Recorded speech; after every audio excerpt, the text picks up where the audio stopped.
Why is it that some people are more successful than others? Why is it that some people earn more money, they have better jobs, they get promoted more rapidly, they live longer, they have better health, they have happier relationships, and yet the great mass of men and women, by their own admission, live lives of quiet desperation?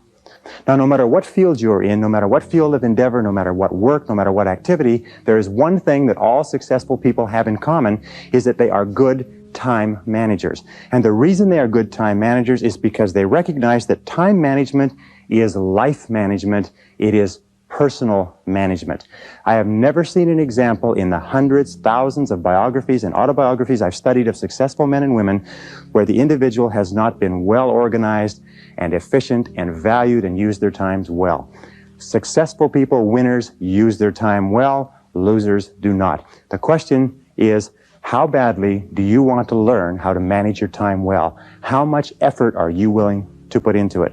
Because the key to time management is self-discipline. Probably the best way to put it is this, is time management is self-discipline in action, and self-discipline is the key to success. So let's get started right now with these 21 key ideas. The first idea, the most important of all, the core of time management, the axle around which the wheel of life turns, is goals. What are your goals? What is it that you want to be or to have or to do? What is it that you want to accomplish in the next 1, 2, 3, 4, 5 years? The top 3% in every field have goals. The balance of the population have either very vague goals or no goals at all. So the question you have to ask yourself is, who am I? Where am I going? What do I want to accomplish? And there are 3 major areas of goals that you have to think about. The first is your personal and your family goals. These are the reasons why you're alive. What do you want to accomplish for yourself and for your family? Write them down. Define them clearly. The second set of goals that you have to ask is your business, your career, your financial, your material goals. What is it that you want to accomplish in the external world? Where do you want to make your contribution? The third type of goals you have to ask about are your self-development goals. And in my estimation, your ability and your willingness and your tenaciousness in developing yourself is the key to accomplishing everything else. So here's 3 questions that you can ask. The first question is, what would you do? What would you set as a goal for yourself? What would you want to be or have if you just won $1 million in the lottery? What would you do if you just won $1 million? If you had all the time and money, you're completely free to decide to do anything you wanted. If you won $1 million, what would you do differently? Think about that. Hold that in your mind. The second question is, what would you do if you just learned today that you only had 6 months to live? What if you only had 6 months to live? What would you stop doing? What would you do more of? Who would you spend time with? Now, the answer to that question is very interesting because what it tells you is what you really value. What is really important to you? And what we have found is that self-esteem, satisfaction, happiness in life comes from getting your goals and your activities congruent with your values, with your priorities, with what you consider to be really important. Now, here's the third question. The third question is, what one great thing would you dare to dream if you knew you could not fail? If you knew beyond a shadow of a doubt that you could not fail, what one thing would you set as a goal for yourself? Because sometimes answering that question will tell you the one thing that you've been put on this earth to accomplish. One final point with regard to goals is that goals must be in writing. You must write them down, you must rewrite them, you must define them, you must redefine them. The top 1% of successful people in every area have very clear, specific, written goals. And most of them carry their goals around with them. So let's go from goals as the core of success to point number 2, which is organized plans of action. In an interesting study, or a variety of studies that have been done, they've come to the conclusion that organized plans of action are the key to all success. In fact, action without planning is the cause of every failure. Action without planning is the cause of underachievement. Action without planning is the cause of frustration, time wastage, anxiety, stress, and lack of success in life. So organized plans of action are critical. Now, what is an organized plan of action? An organized plan of action is where you take your goal, you take your objective, and you write out every single step that you're going to have to follow in order to accomplish that objective. You write it out and you list all those plans of action, all of those different activities, and you organize them together into a plan that you can then implement on a day-to-day basis. You decide which has to be done first and which has to be done last, which is more important, which is less important. In fact, the ability to set goals and to create plans for their accomplishment is the master skill of success. If all you learned in life, all you learned in school was the ability to be a continuous goal setter and a continuous planner, day and night, planning, organizing, planning, writing, thinking about what you're trying to accomplish, you'll accomplish more in a year or 2 years than most people accomplish in 10 years or an entire lifetime. It has nothing whatever to do, by the way, with your intelligence. It hasn't anything to do with your education. You know, half of the best educated people in the country are working for people who didn't finish high school or didn't finish college. I wrote an article for a major publication not long ago which said that if you do not have clear goals for your life, you are condemned forever to work for those who do. You see, in life it's very simple. Either you are working toward the accomplishment of your goals or you're working toward the accomplishment of other people's goals. Very important. Now, the third point in excellent time management is analysis. Make a list. In fact, it's been discovered that if you make a list before you begin any task or job, you will immediately improve your productivity by 25%. How do you make a list? Well, you make your list for the week, the Sunday or the Saturday before, and you make your list for each day the evening before.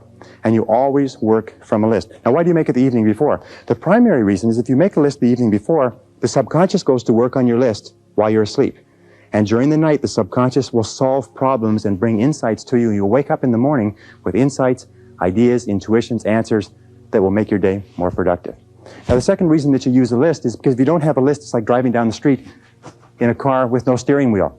You just drift, and every bump, every interruption, everything that happens sets you off in a different direction. A list gives you a track to run on for the entire day. Another reason that you use a list is because with a list, you can analyze where you are. You can tell what is more important and what is less important. You can tell what is irrelevant, what can be delegated, what can be delayed, what can be put off. The most important reason for using a list, though, however, is this, is that when you use a list and you work down the list and you check things off, each time you check something off on a list, it gives you a feeling of accomplishment. It's been well said that happiness is the progressive realization of a worthy ideal. That happiness is the step-by-step accomplishment of the tasks necessary to accomplish a worthy ideal. And a successful life is based on a series of successful days. And a series of successful days is based on working on a list, one step at a time. Okay, now the fourth principle for effective time management is to set priorities. It's interesting, there are many people who have goals, vague or clear. There are many people who do make plans, but the biggest single problem in human life is setting priorities, determining what is relevant and what is irrelevant. And in setting priorities, an Italian economist named Vilfredo Pareto in 1895 came up with a principle which is called the Pareto principle. We call it the 80-20 rule. It says that 80% of the value of what you do will be contained in 20% of the things that you do.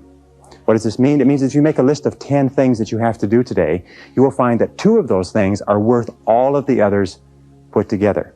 Now, the difference between highly effective people, as Vilfredo Pareto said, was that highly effective people work on the vital few versus the trivial many.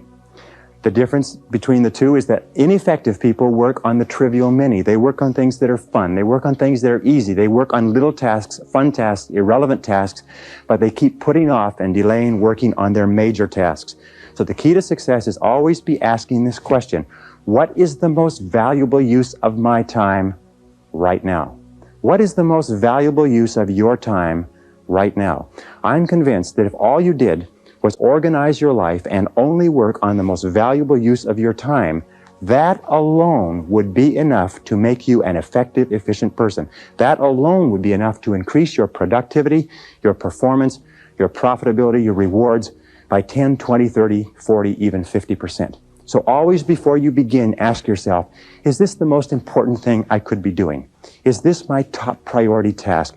Does this give me the highest payoff? Is this the most valuable use of my time? Now, here is one simple test with regard to value. Ask yourself, in approaching any task, is what impact will the accomplishment of this task have on my future? The futurity of decisions is the key to measuring the value. Most people spend as much as 80% of their time dealing with the problems and difficulties of the past, and only 20% dealing with the opportunities of the future. But successful people are always saying, what impact will this have on the future? Important tasks will always have an impact on the future. Unimportant tasks will only have an impact on the present and maybe even the past. So I say, what is the most valuable use of my time right now, and what impact will this have on tomorrow, the next day, and the future? It's one of the key ways to keep on track with regard to priorities. The fifth key idea in time management, which I am a fanatic on, is concentration. Concentration, concentration. Many people come to me in my seminars and they say, well, I never learned how to concentrate. I can't concentrate. How do I learn to concentrate? Learning how to concentrate is absolutely essential to success. As a matter of fact, it is impossible for you to accomplish anything worthwhile in life without the ability to concentrate single-mindedly on one thing at a time and stay with it until it's complete. In fact, time and motion studies have shown that if you start a task and you put it down and you come back to it and pick it up and start it and put it down and come back to it and pick it up, that it will take you as much as 500% of the necessary time to do a task than if you picked it up and carried it through. Alec McKenzie, great time management expert. Alec McKenzie calls this single handling. Once you have made a list of what you have to do, organized your goals, determined the highest and most valuable priority, then pick the most important thing and begin working on it and stay with it until it's finished. Now people say, well, if I stay with this task until it's finished, I won't get anything else done. That doesn't matter. If it's the most valuable thing that you have to do, it's the most important thing that you could be working on. Now it's a wonderful thing. When you concentrate and work intensely on an important task, it gives you a feeling of energy and enthusiasm. When you complete an important task, your self-esteem goes up. You feel like a winner. You feel great about yourself. But if you work away on low priority tasks, even if you complete them and do them well, you don't get any bang for the buck. You don't get any excitement or thrill from doing something that's not important. As a matter of fact, most stress, anxiety, frustration in the world of work today comes from working very hard on irrelevant tasks. Benjamin Trigo said, if it's not worth doing, it's not worth doing right. And I think it was Drucker who said, the very worst thing in the world is to do very well what need not be done at all. So concentrate single-mindedly on one task at a time. Do first things first, and do things one at a time. Now here's a very simple system that you can use for the first 5 points that we've talked about: goals, plans, priorities, analysis, concentration. It is the ABCDE method. A is the things that you must do, top priority. B is the things that you should do, second priority. C is the things it would be nice to do if you got all your A's and B's done. D stands for delegate, E stands for eliminate. So when you make a list, the first thing you do is you ABC all your list. A, what you must do, B, what you should do, C, what would be nice to do, and then delegate and eliminate the others.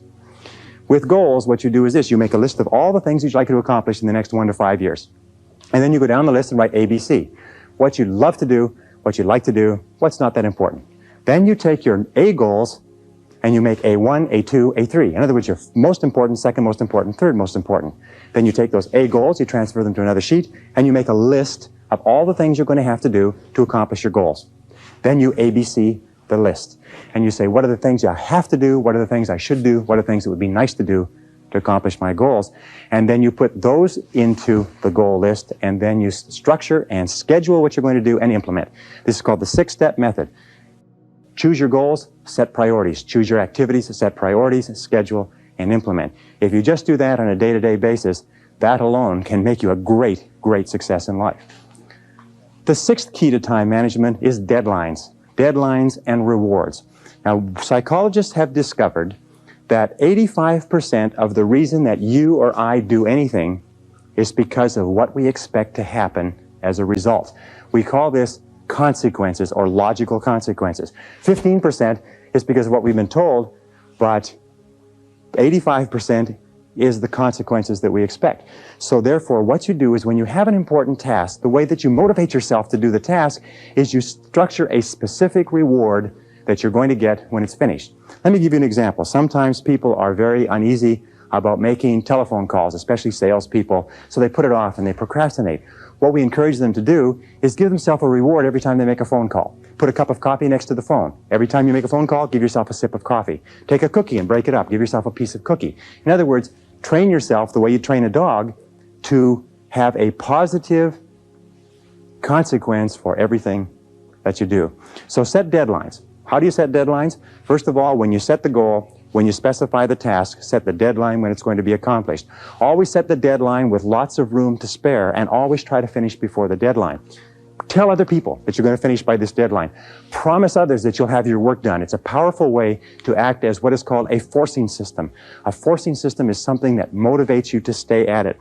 Because if you don't set a deadline and give yourself a forcing system, you fall into the trap of what is called Parkinson's law. Now, Parkinson's law says that work expands to fill the time allotted for it. That if you have 2 hours of work to do and 8 hours of time, you will stretch that work over 8 hours. Parkinson's law also says that work contracts to fill the time allotted for it. If you have 8 hours of work to do, and because of an emergency you have to have it done in 2 hours, you will get it done in 2 hours. Highly effective people are always setting tight, stringent, disciplined deadlines on themselves so they get more work done in a short period of time rather than less work done in a long period of time. Does this make sense? Very, very important. The next principle, number 7, is what is called the time log, which is writing down and keeping track of where your time is going. All effective people know where their time goes. Now let me tell you an interesting principle with regard to time management. It is this, is the more important you are, the more successful you are, the more you tend to measure out your time in minutes. The less successful you are, the more you tend to measure out your time in hours, days, and weeks. The average person thinks of terms of morning or afternoon. The above average person thinks of hours. The successful person thinks of half hours. The very successful person thinks in terms of minutes. They allocate their time carefully. Now the only way that you can do that is what? Is you've got to keep track of what you're spending your time on. 60, 70, 80% of people are not aware of how they spend their time. They think they spend a lot of time in meetings. It turns out they spend a lot of time socializing. They think they spend a lot of time working on reports. It turns out they spend a lot of time on the telephone. They think they spend a lot of time doing important jobs. It turns out they spend a lot of time wasting time. So keep a time log, or just keep a sheet, and whenever you have a chance to look at your watch, write down what you're doing at the time, or have somebody else watch what you're doing and feed back to you how you're spending your time. And then you have to ask, is how I'm spending my time consistent with my major goals, my top priorities, my high payoff tasks? And you'll find that it's not. And you'll also find that you feel frustrated and you feel stressed if you are not working your time on the things that you're supposed to do. So keep measuring your time, logging your time, analyzing your time. How am I spending my time? Am I spending my time on the things that are important to me? Am I spending my time on the things that give me a big payoff? And if you're not, keep adjusting and modifying your schedule. A very interesting point with regard to the time log is that self-discipline is critical. You've got to discipline yourself, and you've got to measure and analyze your time every single day, or you slip off it again. The next principle is the principle of procrastination. Overcoming procrastination is absolutely critical, but there's two kinds of procrastination. There's positive procrastination and negative procrastination. Positive procrastination is when you procrastinate on doing low priority tasks. It is when you procrastinate on doing things that do not contribute very much to your major goals. Negative procrastination is when you procrastinate on what is called your most important tasks. Now, there's an interesting point, is that their tasks are either urgent, which means they have to be done now, or they are important, which means they don't have to be done now, but they have a very high impact on your future. We have a natural tendency to always do what is urgent rather than what is important. Important tasks are seldom urgent, and urgent tasks are seldom important. So you overcome procrastination with a very, very simple method. It was developed by W. Clement Stone when he was a young man. He built a fortune of $500 million, and this is one of the central principles of his life. It's simply this. Every morning when you get up, say over and over to yourself, do it now, do it now, do it now, I do it now, do it now. Whenever you have this tendency to procrastinate, program your subconscious mind with this automatic conditioned command, do it now, do it now, do it now. The key to overcoming procrastination is to develop a sense of urgency. Be the kind of person who gets things done quickly. Be the kind of person who launches fast on a task. One of the ways to launch fast on a task is to take the task and break it up, what is called salami slicing it. Slice a piece of salami. You don't try to eat a whole loaf of salami, you just eat it one slice at a time. Take your task and break it up into small pieces and do one piece at a time.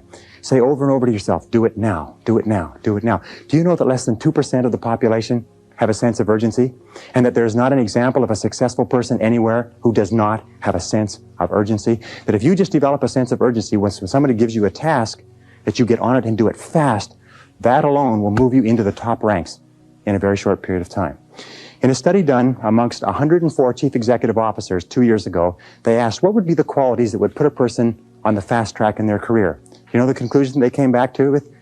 2 qualities. Number 1, the ability to set priorities, to choose what was relevant over what was irrelevant. And number 2 was the ability to get the job done fast. If all you did was this, set priorities and get the job done fast, that alone would cause you to stand out from 80 to 90% of the people that you work with. Number 9, delegate. Delegate everything that you possibly can. Now, what does delegation mean? Delegation is very simple. What it means is this, is that whatever your hourly rate is, let us say your goal is to earn $50,000 a year. If you work 8 hours a day, that's $25 an hour. You got that? So you're a $25 an hour person. Now, the only way you can make $25 an hour is if you do $25 or more work. And the only way you can do $25 an hour or more work is if you take anything that can be done by anybody who earns less than you per hour, 20, 15, 10, 5, and so on, and delegate, outsource, have somebody else do it. The most valuable resource in the world today is productive time.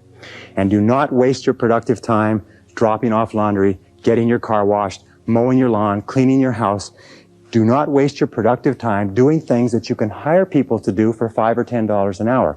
Use your productive time on tasks that are more expensive, of higher value. Delegate everything that you possibly can. In fact, its general conclusion is this, is that if you cannot delegate, if you cannot get other people to do things of lower priority for you, you cannot grow, you cannot develop, you cannot be successful. You may be successful running a shoe shine stand, but that's about the limit of it. Delegation requires one key word, clarity. Clarity. The reason people don't delegate is because they've delegated and other people have dropped the ball. But the major reason why people don't fulfill the task that you've given to them is because of lack of clarity. So when you delegate, here are the keys. First of all, think through what you want done. Write it down. Second of all, pick the right person to do it. Don't give a major task to an incapable person. Third of all, make it crystal clear what you want done and when you want it done. And fourth of all, check, review, inspect, keep on top of it to make sure it is done on time. Never assume that anything will be done on time. I read something years ago, a great sign. It said that assumption lies at the root of all foul-ups. Never assume that anybody or anything will be done on time unless you check on it yourself. Okay, the next principle, number 10, is meetings. Meetings are an absolutely essential part of human life. We spend 75% of our time outside of our home and inside our home communicating with other people. It's absolutely essential that we meet. Meetings are very, very productive uses of time, but 50 to 70% of meeting time is wasted. I read a statistic recently that says that the average person spends 3 to 5 years of their life in meetings. The average business person spends 25% of their day in meetings and is wasting more than half of that time. So here are some of the keys to using meetings as an effective business tool. Number 1 is have a purpose for a meeting. Make sure that it's crystal clear at the beginning what the purpose of the meeting is. If you are the person organizing the meeting, when you start the meeting, you say the purpose of this meeting is. And if you are not, when you sit down, you ask the person who is chairing the meeting, what is the purpose of this meeting? You look upon a meeting as an investment. Take the time, the dollar value of the time of each of the people at the table, and look upon it as an investment of that many dollars in time. Best way to save time in meetings is what? Is don't go at all. If you can possibly avoid a meeting, don't go to it. If there's no need for you to be there, get the report on what happened later. Second thing we do when you do go to meetings is make sure that there's an agenda. An agenda is like a list. It's a track to run on. If the chairperson doesn't have a list, offer to put together a list or an agenda for them. Even if you just write it out and photocopy it, it's better than no list at all. Deal with the most important items first. When you have finished your contribution, ask if you can be excused, and start and stop the meeting on time. Now, what's the biggest time waster in meetings? In my estimation, it's 2 things. The meeting goes off track and the conversation becomes irrelevant. Or second of all, people wait until the latecomer shows up. So here's the basic rule with meetings, is always assume that the latecomer is not coming at all and start the meetings punctually. Start and stop the meetings at the specified time. Say the meeting will start at 8, end at 9, and at 9 o'clock, wrap up the meeting. Fair? Okay, that's how you handle meetings, and there's a lot more to it than that, but your skill, your ability to work well in meetings is a critical part of good time management. Number 11 is interruptions. The biggest single time wasters in the world of work within the office are interruptions, and the two major types of interruptions are telephone and walk-in visitors. People that just drop in to socialize and to talk to you. So how do you deal with these interruptions? Let's talk about the telephone first. The way that you deal with telephone interruptions is to remember this. When you were a child, the telephone was where you got phone calls from your boyfriend or your girlfriend. Today, we still are conditioned to have an irresistible urge to answer the phone. As a matter of fact, it's been demonstrated that you can get through to people on the phone that you could never get to physically, because people cannot resist answering a ringing phone. You have to discipline yourself to remember that if it's important enough, they'll phone back. So here's some of the things you do with telephone calls. First of all, have your calls held. Tell somebody you're going to be in a meeting, you're going to be working, and have all your calls held for 2 or 3 hours, and then phone back all at once. Second of all, with regard to interruptions, if you don't have somebody to hold your calls, do what I do when I work at home. I unplug the telephone. Now people say, well, what if it's important? If it's important, they'll call you back. Another thing that you can do if you can't stand unplugging the telephone is put on an answering machine and have the calls captured with an answering machine and then call them back at your own leisure. But don't be a slave to the telephone. The next principle with regard to interruptions is people. Most people are time wasters. That's the basic rule. Most people are time wasters. They waste your time, they waste their own time, they waste other people's time, and you have to be alert to it. So when a person comes in and they want to talk, they drop in without notice. The very fastest way to get rid of a person is to stand up when they walk in. If you stand up and stay standing up, they won't sit down. And you can lead them out by saying, there's one more thing before you go. And then just say it and lead them to the door. If necessary, and I've had to do this on occasion, a talkative person comes into my office, I get up and I start toward the door and I say, I was just leaving, and I leave. And the person follows me out and goes on somewhere to bother somebody else, and then I go back into my office. If people call and say, have you got a minute? Say, no, not right now. Could it wait till this afternoon? You know what they'll say? They'll say, sure. And 90% of cases, they'll forget why they came in the first place. So control interruptions. The interruptions and the ringing telephone are two major sources of stress in the world of work. Now, another key management principle, and in management, in time management, in personal management, this is essential. It's what is called key result areas. In other words, it is the key results that you have been hired to accomplish for your business. Even if you own your own business, you are still subject to key result areas.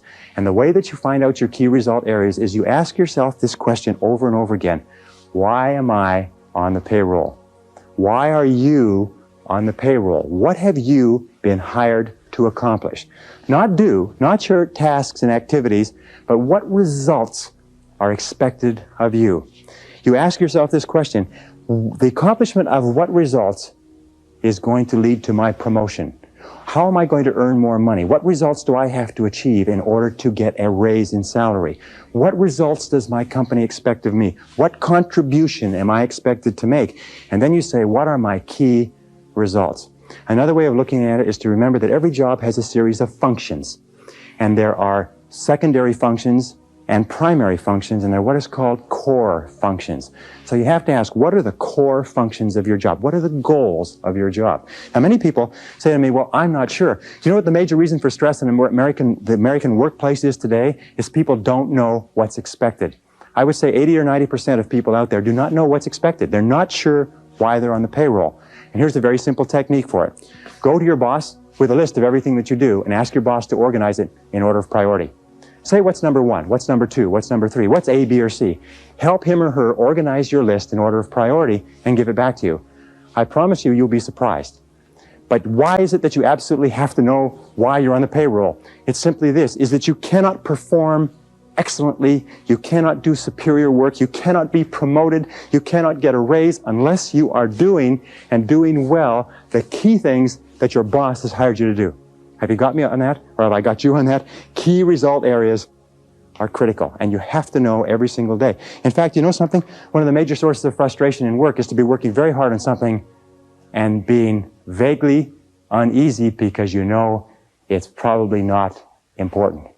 So keep clear channels of communication with your boss. And if you supervise other people, have them bring to you a list of everything that they do, and you organize it in order of priority and make it clear to every person what their contribution is expected to be.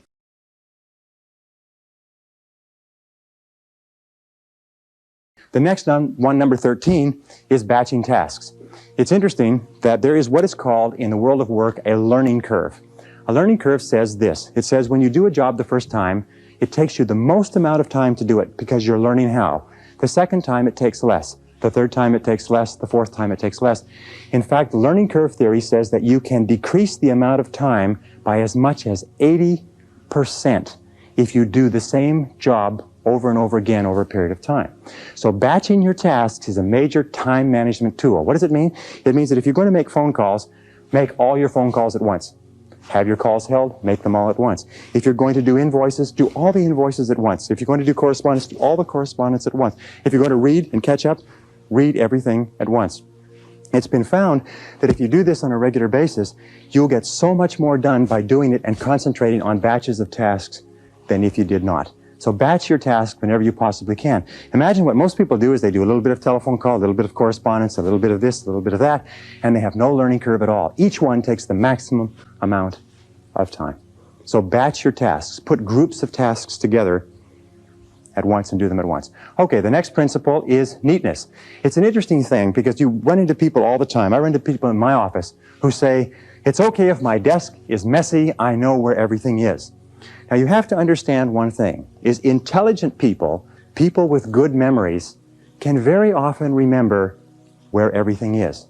But it just means that they are using their intelligence to combat the inefficiency of neatness. Every single study that has been done says this, that if you will just clean up your work environment so it is completely neat and everything is off of your desk or your workplace except the one thing you're working on, that will increase your productivity by 20 to 40%. People have a difficult time understanding this, but I have tested it. I've worked with a messy desk, I've worked with a clean desk, and I tell you, I promise you, you will be astonished at the difference it makes. Now, how do you clean it up? Well, it's very simple. There's a very simple way of cleaning off a desk. It's called the TRAF system. The TRAF system has 4 letters. T stands for toss. Remember that in time management, your wastebasket is your best friend. So toss it out, throw it away. R stands for refer, which means it's not relevant to you, so you refer it to somebody else. A stands for action. And what you do is you take a file folder and you put it into an action folder, so it's out of the way.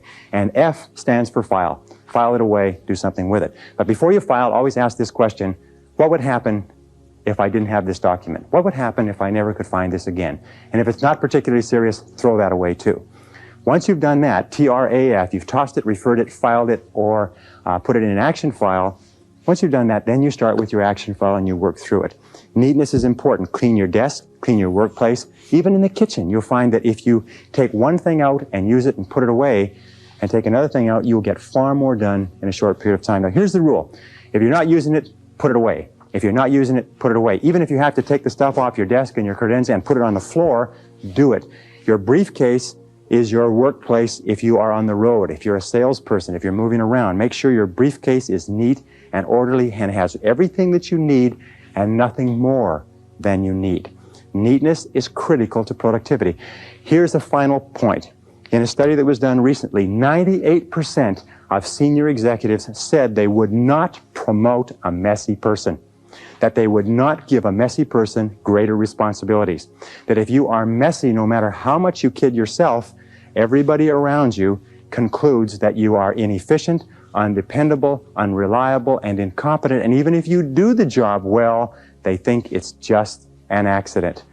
So be neat. Stand back from your desk and look at it and say, what kind of a person would work at a desk like this? Stand back and look at your car. Say, what kind of a person drives a car like this? Look at your workplace, your briefcase. Look at your home and say, what kind of a person lives here or works here? And you'll find that what will come to you is messy, inefficient, incompetent, disorganized, and so on. Neatness is critical to time management. Number 15 is what is called getting chunks of time. Interesting studies. Over and over they have found that important work requires chunks of time to do. What is a chunk of time? A chunk of time is 60, 90 minutes, 2 hours. In fact, it's been found that most serious work cannot be done in less than 60 or 90 minutes. So when we look at the work styles of highly effective people, successful people, the ones who make the most money, the ones who graduate or are promoted the most rapidly, you find that they have developed a habit of cutting out blocks of time where they can work without interruption. Now here's an example. There's several examples that you can use. One of the examples, and one of the ways that I do it, is that I get up early in the morning. Sometimes I get up at 5 a.m. and I'll work for 2 or 3 solid hours. You can get an entire day's work done in 3 uninterrupted hours. As a matter of fact, again, we have found that it's impossible for you to do creative work and administrative work at the same time. If you have creative work to do, reports to do, proposals, anything that requires a sustained period of time to put together, you cannot do it at the desk when the telephone is ringing and people are coming in. You cannot do administrative and creative work together. You have to break them apart. In the office, you do administrative work and you cut away chunks of time for the important stuff that affects your future. One of the things that I do is I come into the office an hour early. I can clear off in 1 hour, I can do half a day's work. Another thing that you can do is stay at the office at lunchtime. Work at your desk. At lunchtime sometimes is the very best time to work. And by the way, if you work from 12 to 1 and then go out for lunch, you'll find that you can get in anywhere, that you don't have any wait, that you can get in and out and back to work quickly. A third is stay late. Sometimes just working from 5 to 7, you'll do an entire day's worth of work. By the way, with regard to travel, I travel a lot and more people travel by air.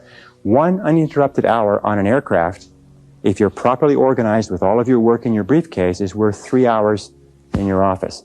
So if you're going to travel, be sure that you take the work necessary so that you can work, if you like a workhorse once you get on that plane.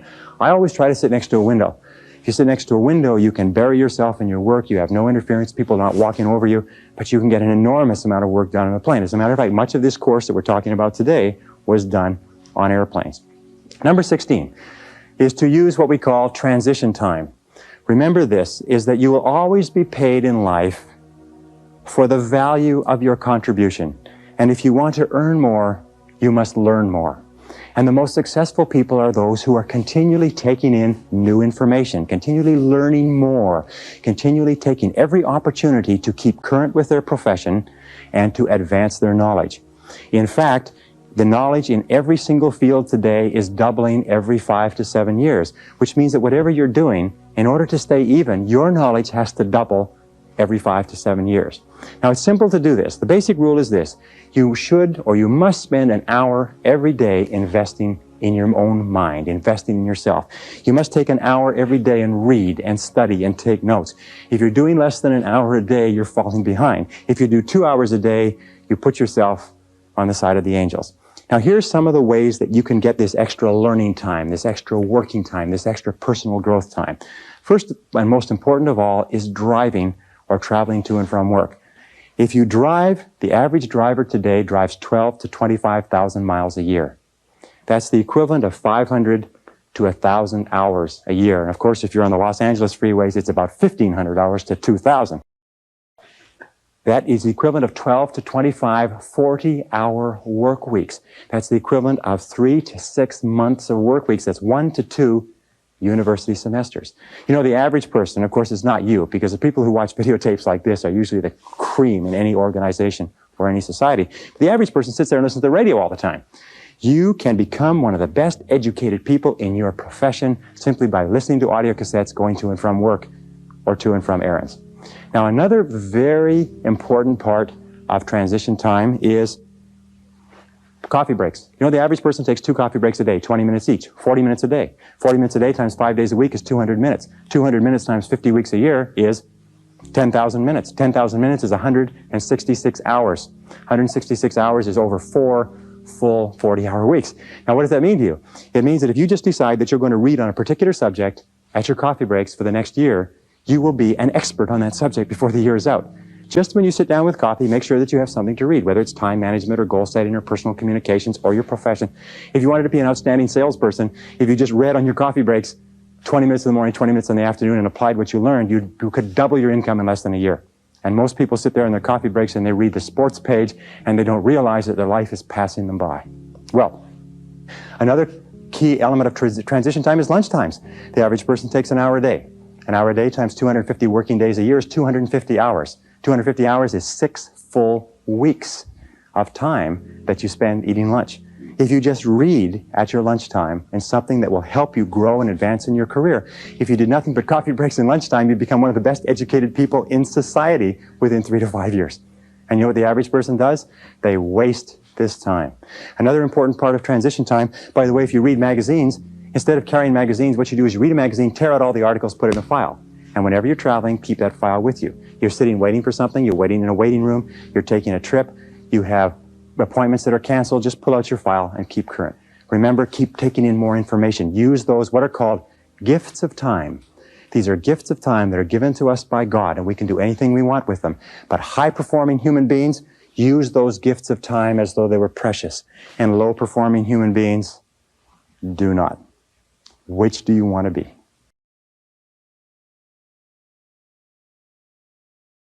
Okay, the next is what we call telephone. You know, the telephone is interesting. Telephone is an essential part of our lives, but as we said a little bit earlier, we are conditioned from our teenage years to look upon the telephone as a social tool. It's something that we look forward to getting onto because we associate it with romance and fun and communications with people that are important to us. As adults, however, we have to change our thinking 180 degrees. We have to realize the telephone is a business tool. The telephone is a business tool. It's like a computer, it's like a typewriter, it's like a photocopier. It may have other uses, but it's a business tool. So here's the rule with using the telephone. Get on and get off fast. See how fast you can get on and off the phone. Control your telephone calls, as we said before. Let other people, let your telephone calls get batched so that you can call them back and you control the calls. Call back at their lunchtimes. Call back at the end of the day. Call back so you control the time. Now, when somebody calls you and you take the call, here's the key question. Always ask, what can I do for you? They'll always have a tendency to say, hi, how you doing? How's things going? How's the weather out there? You say, fine, what can I do for you? And get straight to the point of the phone call. Another thing that you can say is, how can I help you? And make it very, very clear that this is a business call. If you're going to be making phone calls, look upon a phone call as a meeting by wire. And what you do is you make an agenda for the meeting. What many people do, if you talk to people all the time, keep a file on that person. And when you think of calling that person, take out the file and work on your agenda. Go down the agenda. When you completed the agenda, you say, thank you very much. I'll let you go now. I know you're busy. And hang up the phone. What do you do with talkative people? Talkative people, you say, excuse me, I've got another call coming. I've got to run. If that doesn't work, you say, my boss is calling me. If that doesn't work, hang up the phone in the middle of the conversation as though the phone line has been cut off. The person probably won't even pay any attention to it because they're so used to being cut off by other people. Remember this, is that people are time wasters, and the great majority of people have no goals, they have no priorities, they have no plans, they have no concern about becoming successful, and they think that you're the same. They think because their time isn't worth anything, that your time isn't worth anything also. So be very alert to that. By the way, one final point. When you have telephone meetings, keep good notes. I heard a very smart man say that the power is on the side of the person with the best notes. I have lost thousands of dollars because I have agreed to something on the telephone. I have not documented it. The person has come back to me and said, you agreed to something else, and they had it written down in their files, and I couldn't argue. So when you're on the telephone, write. One final point is always have a pen, always have a pencil, always have a pad. Never pick up the telephone without a pen in your hand. The most incredible thing I hear over and over again is when I call people and I try to leave a message, their voice drops and they say, oh, just a minute, I'll go and see if I can find a pencil. And the phone goes clunk and the person goes away and they come back and they say, oh, geez, this pen won't work, just a minute, and the phone goes clunk and they go away again. If a person ever answers the phone without a pen in their hand, you know this person is going nowhere in life. It's as simple as that. My own personal opinion, of course. The next key is punctuality. One of the most important things you can get in terms of reputation is a reputation for being punctual, which means being on time. My friend Joel Weldon says it very well. He says, if you're not early, you're late. That there is only one minute period in any appointment when you're exactly on time. And so if you aren't there early, you're there late. Less than 5% of people in America are punctual. Less than 5% of the population is punctual. And those people stand out. As a matter of fact, if you want to stand out from the average person, all you have to do is develop a reputation for punctuality. Pretty soon people say, boy, he or she sure is punctual. He or she sure is punctual. Now, let me tell you something about punctual people. If you ask a person, what do you think about so-and-so who is very punctual? They will say, I think this person is more competent, more reliable, more dependable, more intelligent, more valuable, and more likely to be promoted and given greater responsibilities than the person who is late all the time. The person who is late all the time is considered unreliable, sloppy, undisciplined, a poor time manager, and not capable of greater responsibilities. Why is it that people are not punctual? Two reasons. One is they don't realize how important it is. It never occurs to them that when you are late for an appointment, you are insulting the person who has agreed to see you at that time. If you are in sales and you're late for appointments, you can forget it. I had an interview with a person the other day who I was hiring for a very expensive position. She showed up to an appointment 15 minutes late. A person who comes 15 minutes late to the first appointment, the basic rule is this, is never hire a person who comes late to an interview. The person who comes late to an interview is sending you a flash. It's a signal that this person is unreliable, incompetent, undependable, and if you let them get away with it, you're in for trouble. Anyway, I'm just passing on that. Punctuality, coming back to that. Vince Lombardi of the Green Bay Packers had what he called Lombardi time, which meant 15 minutes early. If he said to his team, be here Lombardi time, that meant be there 15 minutes early. Develop the reputation for being punctual. And finally, one other thing is if you are a superior and you have subordinates or you have people working for you, reporting to you, don't keep them waiting. If you agree to see them at 3 o'clock, don't keep them out there spinning their wheels, standing around. It's one of the worst insults that you can do to people. And if I could just come back one more time, with regard to communications, you know one of the great time wasters in life, this is aside from the points that we're talking about, is lack of concentration, distraction, fatigue. It's not paying attention. How many times have you had problems, serious problems, because you had a conversation with a person and they agreed to do something or you agreed to do something and one or the other of you forgot all about it, didn't remember it, wasn't paying attention, it wasn't done, it cost an enormous amount of money? How often does that happen to you? Paying very close attention is a powerful time management tool. If somebody comes in to see you, cut off all phone calls, close the door, clear your desk, and concentrate single-mindedly on a person. 10 minutes of concentrated conversation will clear up more than 1 hour of interrupted conversation. Pay attention, take notes. Now, number 19 is called work simplification. Do you know that at the turn of the century in the United States, it took 50% of the American population working on the farms, to feed the other 50% living in the cities. Today, it takes less than 3% of the farm population to feed the other 97% in the cities and half of the world besides. The reason for that is because of mechanization, systematization, simplification of the agricultural process. As a matter of fact, every great advance that has been made since the Industrial Revolution has been towards simplification. Always be looking for ways to do tasks faster, easier, cheaper, quicker, better. Always be looking for ways to do them faster. As a matter of fact, over and over again, individuals have put their careers on the fast track by finding ways to streamline existing processes. Now, here's a couple of other ideas which have been very useful to me in terms of getting more done in a short period of time. Here are the 6, maybe 7 key ideas. If you want to get more done in a given period of time, or if you want to get more done, period, you can do 1, you can work longer. In other words, you can spend more hours working. But that's not a great idea because your productivity starts to drop off and you start to make mistakes, which you have to come back and correct and so on. Number 2 is you can work faster. You can get more done within a short period of time. Number 3 is you can do fewer things, but do more important things, do higher payoff tasks in the same period of time to increase your productivity. Number 4 is you can do things that you are better at. One of the qualities of leaders is that leaders, exceptional people, are always concentrating their time on doing what they do best. So ask yourself, what is it that I'm the best at? What is it that I do the easiest? You can sometimes dramatically increase your productivity simply by concentrating on where you're good. Another thing that you can do is make fewer mistakes.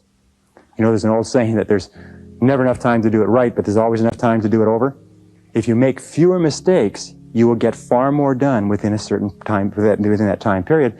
And the last thing, which many people miss, is do things together. Teamwork.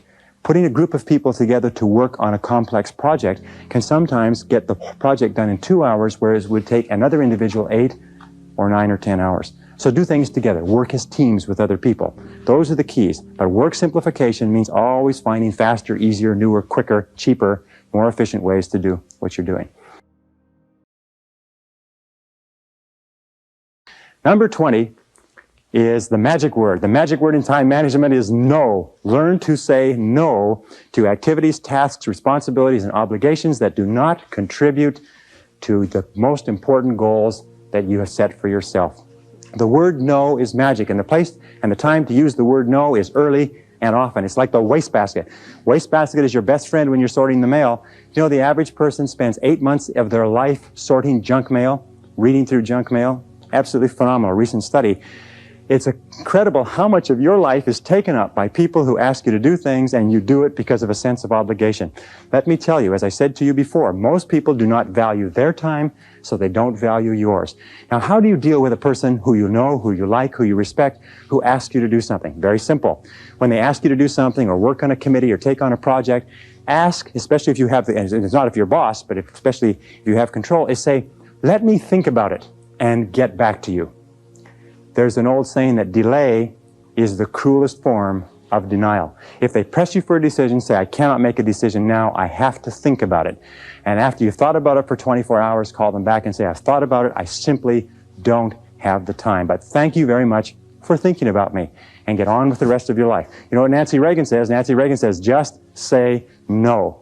Now, in time management, the word no is one of the most powerful of all words.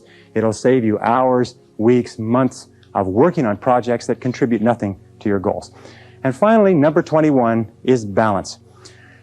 In all of time management, you have to ask this question, is what is the purpose of managing your time well? What is the purpose of getting an extra 2 or 3 hours a day? And the purpose is to enhance and improve the quality of your life. And the most important things in a person's life are their health, their peace of mind, and your relationships. In fact, the quality of your relationships is the true measure of your quality of life. So take time to invest time in your relationships. Spend time with the people who are close to you, your spouse, your loved ones, your parents, your children. Take time, because that's what life is. Life is managing your time so that you can do the things that are most important to you. We start off in life thinking, boy, if I'm really successful at my job, then I'll be able to do all of these things for myself and my family. And what happens is we lose sight of that goal and we become totally preoccupied with the job. Do you know how much time the average working parent spends talking to their child in America today? 30 seconds per day. Do you know how much time the average couple spends talking together? Intimate communication? 4 minutes, according to the recent research. Very, very important. If you want to be successful in life, you've got to be sure what your priorities and values are, and your highest value must be the people that you love and the people who love you. They must be your health. They must be your energy. They must be your peace of mind. They must be your emotional and spiritual development. They must be the completion of you as a human being. So when you are using all these time management techniques, remember that the purpose of using these time management techniques is to enhance the overall quality of your life. Ask again, what would you do if you only had 6 months to live?